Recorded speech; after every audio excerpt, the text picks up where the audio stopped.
Assalamualaikum. Apa kabar teman-teman? Ketemu lagi dengan saya. Kali ini kita akan membahas tentang pembahasan yang baru, yaitu bagaimana cara kita membuat nota, ya. Cara membuat nota atau invoice atau faktur atau nota pembayaran, ya. Mungkin sekitar itu deh. Masalah namanya nanti teman-teman yang menyebutkan sendiri. Ini sebenarnya berkaitan dengan inventory system yang kita bikin tutorialnya beberapa hari yang lalu, karena sebenarnya ada request teman-teman.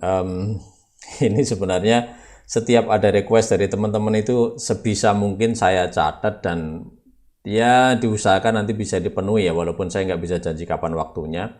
Karena prinsip saya adalah satu pertanyaan seseorang bisa jadi ini menyelesaikan persoalan puluhan, ratusan, mungkin ribuan orang. Barangkali ya, harapan kita seperti itu. Nah, ada request dari ID-nya sih keripik pedas ya. Mohon maaf saya nggak tahu namanya siapa. Beliau itu melihat yang video ini teman-teman, masih ingat ya? Ini video nomor 47 tentang inventory system. Jadi di dalam video ini kan ada bagaimana membuat part master, kemudian terus membuat stok, kemudian data entry dan sebagainya. Nah, di dalam data entry di sini, ini kan ada kita bisa ngentry dengan 3 kode entry. Ada 1 barang masuk, 2 barang keluar, dan 3 barang rusak. Nah, pertanyaannya adalah, kalau misalkan kita lagi ngentry untuk penjualan dengan kode 2 atau barang keluar, itu berapa totalnya, kemudian yang dibayar harus berapa, kemudian kalau duitnya kembalinya berapa gitu. Intinya adalah seperti nota pembayaran. Cara membuatnya bagaimana gitu. Saya sebenarnya berharap teman-teman bisa mendevelop sendiri ya, karena yang saya buat di sini itu secara prinsip hanya ide saja sih. Teman-teman mudah-mudahan nanti bisa membuat. Nah, kalau sudah mencoba kemudian ada masalah, kita bisa diskusi bersama. Tapi kali ini coba saya akan membuat beberapa secara gambaran secara umum ya, membuat nota pembayaran. Nanti teman-teman yang menyelesaikan sendiri, artinya mengcustomize sendiri gitu ya. Misalnya saya membuat satu sheet ini, sheet baru ya, saya selipkan di sini ya. Ini saya buat namanya, contohnya misalkan payment atau ya, atau nota atau faktur, apa namanya, nggak terlalu penting namanya. Nah, sekarang mungkin teman-teman yang belum terbiasa dengan software seperti ini ada kebingungan itu bagaimana cara membuatnya gitu. Nah, untuk merunut itu yang perlu teman-teman pikirkan itu sebenarnya logikanya dulu. Ini logikanya gimana sih? Setelah ketemu logikanya baru dicari rumusnya. Kalau misalkan pembayaran, itu kan mestinya ya apa yang dibayar, jumlahnya berapa, nilainya berapa, cuman itu kan. Cuman persoalannya, ini kan nanti pembayaran itu transaksi kan banyak sekali. Lalu bagaimana memilihnya gitu. Memilih, makanya di sini ada beberapa kode nih.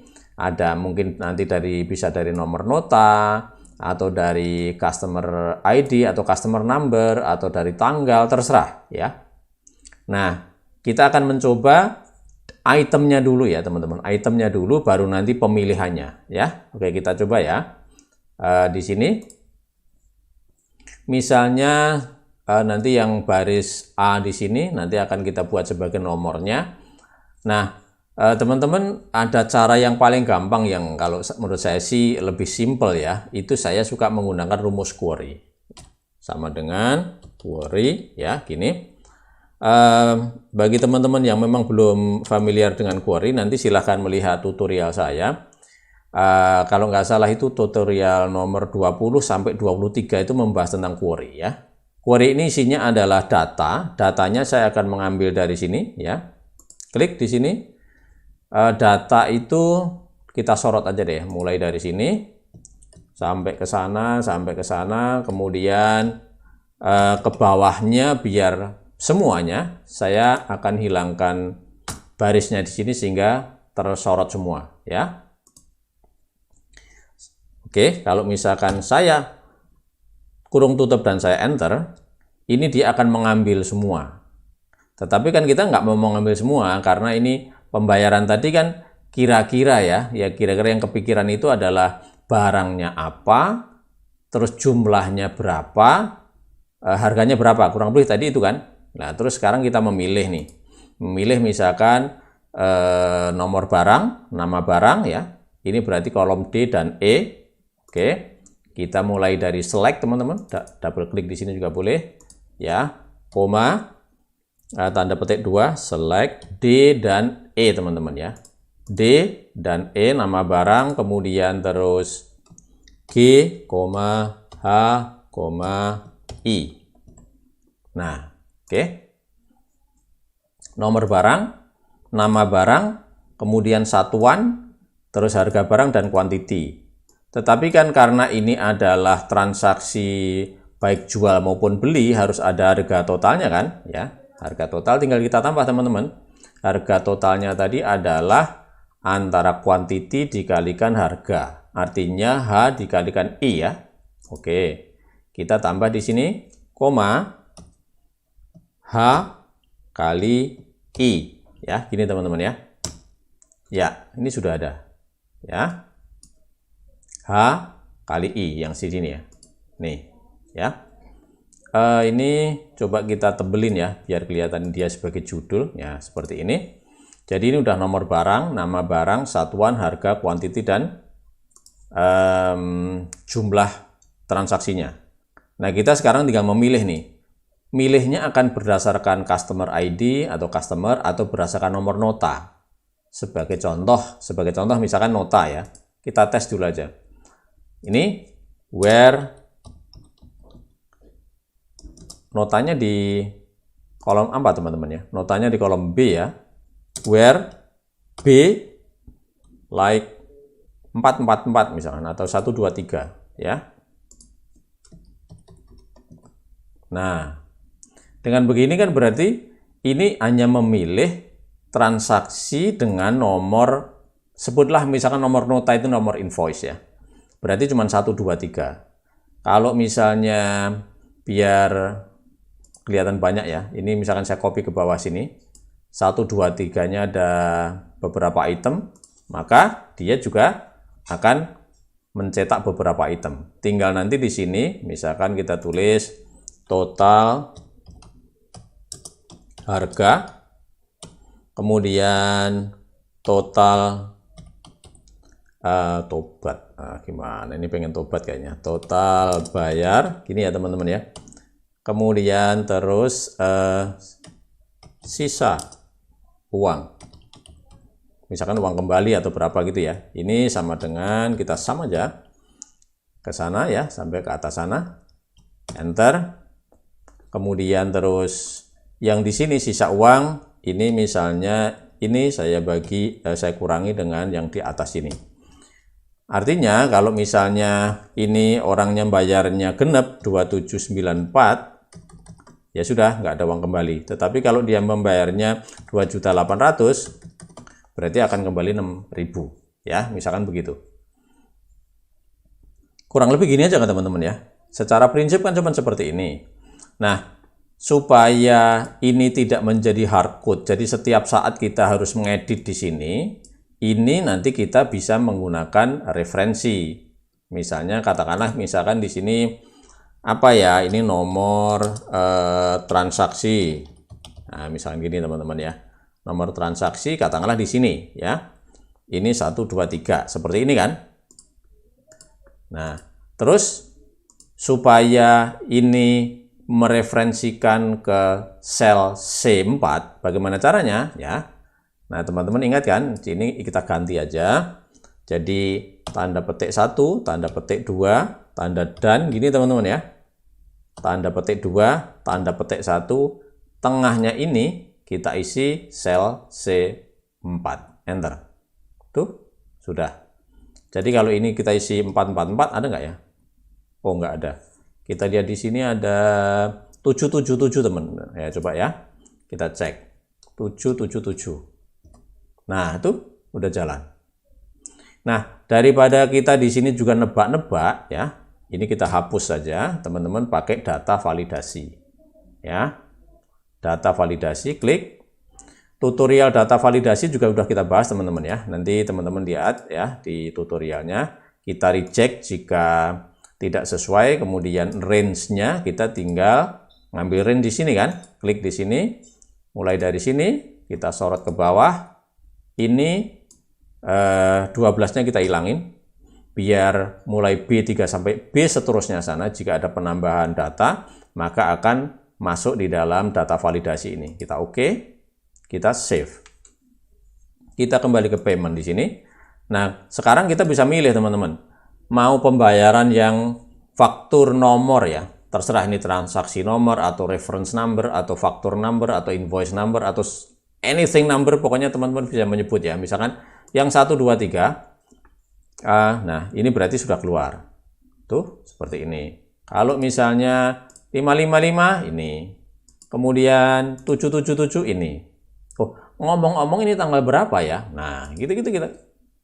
Ini tinggal kita kasih tanggal aja, bahasa Inggris atau bahasa Indonesia terserah teman-teman dah, nanti diedit aja ya. Karena teman-teman bisa download ini juga kan nanti kan. Jangan ada yang ngomong-ngomong, jangan ada yang email lagi, tanya lagi Pak bagaimana cara menggunakan filenya, harus otorisasi. Nanti teman-teman lihat di video tutorial ya, udah sangat gampang. Ini memang saya peruntukkan bagi teman-teman agar memang bisa dipakai. Kita tadi mau nulis tanggal ya. Nah, ini tanggal transaksi. Oke, tanggal transaksi. Gini ya, tanggal transaksi. Nah, tanggalnya ini mestinya sesuai dengan ini dong. Kalau ini berubah, ini juga berubah, gitu kan? Nah, gimana caranya? Ini juga banyak cara, teman-teman. Yang paling mudah mungkin ini kita bisa pakai contohnya ya, misalkan Pak kita pakai filter saja. Nah, filter gini. Kemudian yang kita filter mana? Yang kita filter data entry lagi ya. Kita memfilter ini dari sini sampai ke bawah sana ya. Ini 7-nya kita hilangin aja. Ini ya, biar sampai ke bawah. Koma. Syaratnya apa? Syaratnya adalah sesuai dengan nomor ini ya. Ini sama dengan kita hardcode dulu aja, misalkan 777 gini deh ya. Terus kita kurung tutup. Nah, ya. Ini sudah ada tanggalnya. Ya, berarti gini kita rubah aja teman-teman. Nah, ini kita sama dengan di sini. Terus kita enter. Coba, sekarang sudah 7 Desember untuk 666 ya. Untuk 666 7 Desember. Sekarang coba 1, 2, 3. Ya. Oke, kita cek 1, 2, 3. Oh, dia banyak sekali teman-teman. Kenapa banyak sekali ya? Kita lihat di sini. Oh iya, karena 1, 2, 3, 4, 5, 6. Dengan referensi ini ternyata ada 6 tanggal ya. Ada 6 baris gitu. Nah, terus gimana kalau seperti ini? Kita batasin aja. Kita batasin ya. Teman-teman masih ingat tentang array constraint ya? Kita tab ya. Nah, array constraint kurung buka. Kemudian di sini kita batasin 1 baris 1 kolom saja ya. Nah, gini terus saya enter. Ya, udah. Jadi cuma akan nongol sekali aja ya. Yang lainnya tidak nongol. Jadi kalau misalkan 888 9 Desember. Kita lihat 888 9 Desember udah benar ya. Sehingga jadi tanggal transaksinya sudah ada, kemudian terus nomor transaksinya juga sudah ada.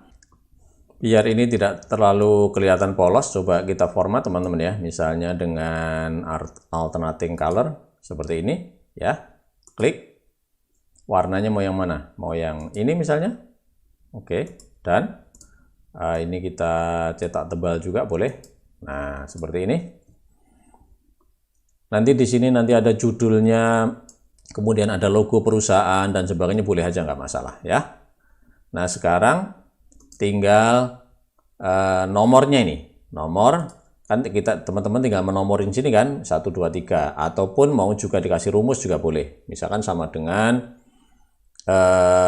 pakai if saja teman-teman ya. Kalau misalnya di sini ada item, maka di sini harus muncul angka. Kalau di sini nggak ada item, nggak usah muncul angka gitu kan ya. If B8 ya sama dengan ini 0, maka 0 saja. Jika tidak, maka teman-teman ingat rumus ini ya, row yang row yang sekarang ya, misalkan ini berarti saya kurangi 7 biar dia menjadi nomor 1 gini. Nah gini, teman-teman ingat ya rumus ini. Jadi dia akan menghitung di nomornya dia, karena saya akan menggunakan array formula biar dia akan langsung ke bawah ya, seperti ini. B 8 sampai B, kemudian row-nya itu adalah B8 sampai B8 juga sampai B ke sana. Nah, ya. Terus kita kasih array formula.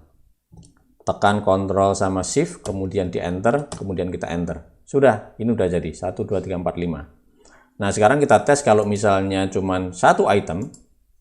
Ini cuma satu item. Kalau misalnya ini ada yang 2 item ada nggak ya? Misalkan kita membuat ini ya, yang 777 kita bikin 2 deh.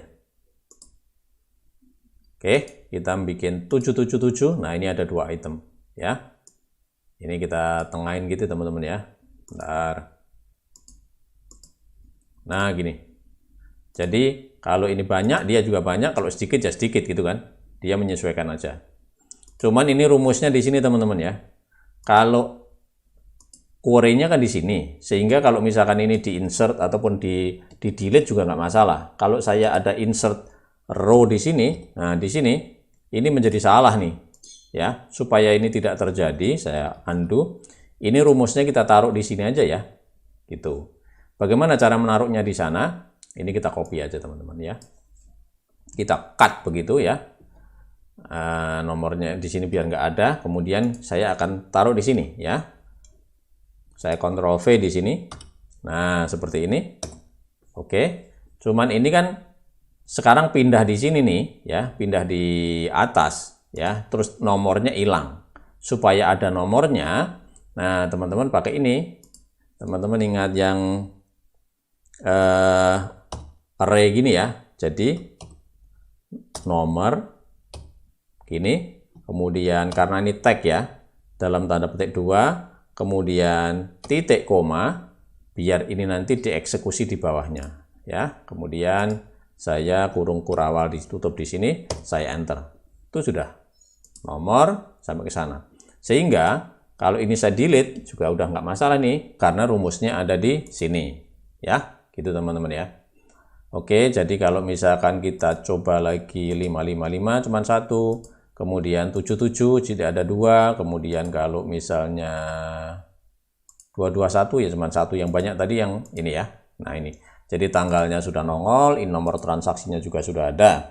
Lah yang menjadi masalah sekarang yang pojok ini teman-teman ini kok produk, harga dan sebagainya. Ini bagaimana kalau misalkan ini diganti? Nah ini diganti nggak bisa, di delete juga nggak bisa teman-teman. Nih saya delete ya. Nah seperti ini saya enter, dia akan nongol lagi. Karena ini munculnya ini karena perintah query di sini. Terus bagaimana merubahnya ya? Merubahnya caranya begini. Ya, jadi ada perintah namanya label teman-teman. Label ini berarti merubah judul. Yang dirubah apa? Merubah judul hasil kali dari ini, H kali I ya. Label H dikalikan I, ini kita labelin dalam tanda petik 1 gini, katakanlah ini total rupiah. Ini ya. Oh sorry, maksudnya tanda petik 1. Terus saya enter. Sudah, ini udah jadi total rupiah. Nah, gini ya. Ini agak pendek aja, ini kuantitinya nggak terlalu banyak juga seperti ini. Nah, sudah. Nah, dengan begini, nanti kalau misalkan sudah ada transaksi di sini, katakanlah ini ada transaksi banyak nih hari ini tanggal berapa nih? Tanggal 13 teman-teman ya. Misalkan tanggal 13 saya membuat transaksi, ini transaksinya, jadi jangan mempersoalkan transaksinya ya, ini hanya dummy saja. Misalkan ini 6666 ya. Kemudian ini referensinya misalkan sama seperti ini, kemudian misalnya ya part number-nya juga sama dah. Nah seperti ini, karena ini hanya contoh, tapi kalau teman-teman mau merubah juga boleh. Misalkan ini beras jeruk 10 kilo, kemudian terus ini apa ya, deterjen, kemudian terus yang lain dah ya, misalkan gitu ya. Ini kuantitinya kita rubah ya, misalkan ini 5, ini 11, ini 12, ini 15, ini 10, ini 20, ini 5, ini 2, ini 1 saja. Nah, seperti ini. Coba sekarang kalau kita akan memanggil nomor nota 666, jadinya seperti apa teman-teman? Kita klik di sini, 666. Oh, nomornya tadi berapa ya? Oh, 6666, jadi 6-nya 4 kali teman-teman ya. 6666 yang ini. Nah, ini udah banyak. Ada Royco, ada ini. Nah, terus total transaksinya sebenarnya cuma sekian. Kalau ini memang di entry manual ini, yang di sini ya. Jadi kalau misalkan duitnya 1 juta, maka harus ada kembali 57.000. Ya, gitu-gitulah ya. Ini saya delete aja ya, kolom yang sebelah sana karena nggak dipakai. Kalau di Google Sheet kan kolom sama baris kan bisa di-delete teman-teman ya. Nah, ada habis nih. Nah, sini nggak ada kolom lagi, nanti bisa insert kalau teman-teman mau ya. Saya kecilin dikit ya. Nah, gini ya. Nah, nanti di sini dikasih judul, kemudian terus dikasih apa namanya? Logo dan sebagainya, total pembayaran, mau siapa yang tanda tangan, kemudian mau kasih cap jempol juga boleh ya. Ini dari sini, kemudian terus saya hapus saja ya bawahnya ya. Delete row. Katakanlah apa ya, misalkan nota pembayaran.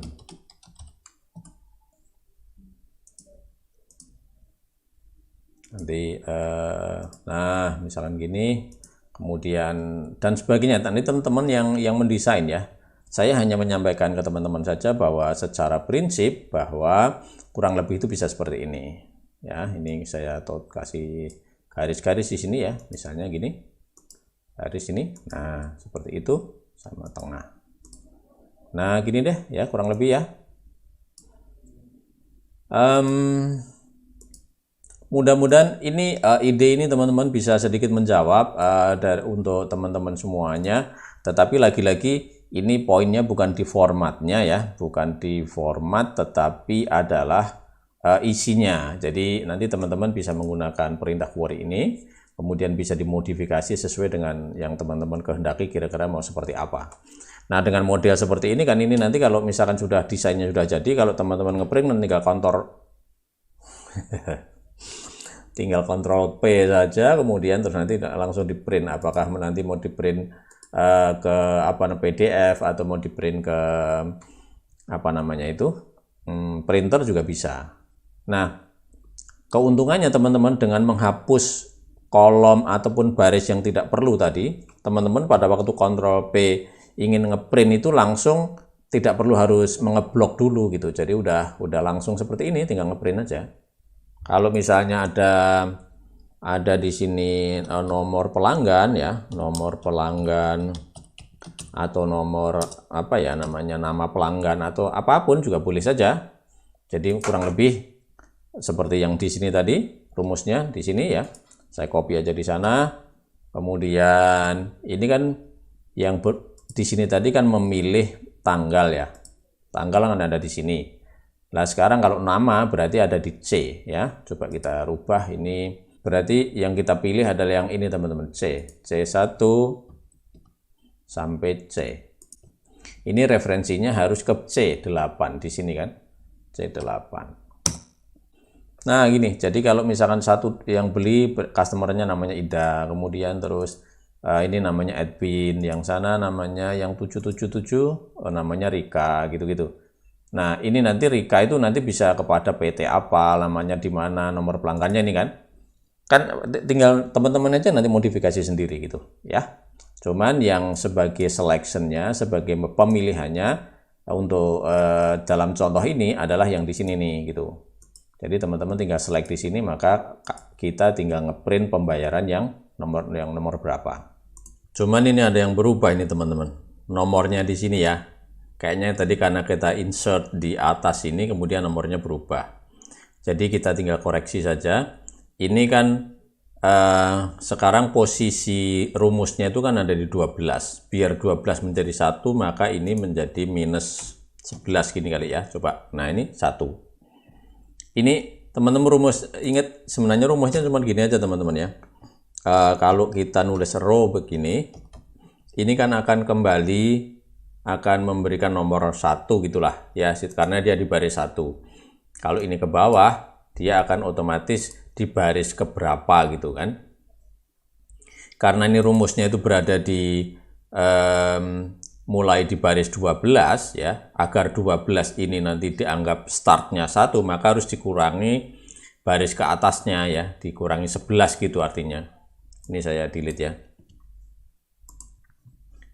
Maka di rumus ini tadi kita kurangi 11 gitu. Coba kita tes lagi yang itemnya banyak ya. Nah, udah bener nih. 1, 2, 3, 4, 5, 6, 7, 8, 9 ya. Gitu teman-teman ya. Mudah-mudahan ini bisa menjawab pertanyaan Pak Keripik Pedas ya. Mudah-mudahan bisnisnya tambah laris, tambah berkah gitu ya. Karena tanpa keberkahan itu sebenarnya rezeki itu tidak akan membawa kedamaian teman-teman ya. Ya begitu teman-teman ya. Silahkan kalau misalkan ada komentar, kemudian terus ada saran, silahkan ditulis di kolom komentar biar ya belajar kita semakin bermanfaat ya. Kurang lebihnya mohon maaf. Assalamualaikum. Oke teman-teman, untuk sementara begitu. Ikuti video saya selanjutnya. Ada pertanyaan ataupun komen silahkan tulis di kolom komentar, dan perlu diingat teman-teman untuk berbagi tidak menunggu kita harus pinter dulu. Demikian juga video saya, kalau dirasa ini bermanfaat minta tolong dibagi ke teman-teman, mudah-mudahan bermanfaat bagi orang banyak. Oh jangan lupa subscribe ya. Oke terima kasih, wassalamualaikum.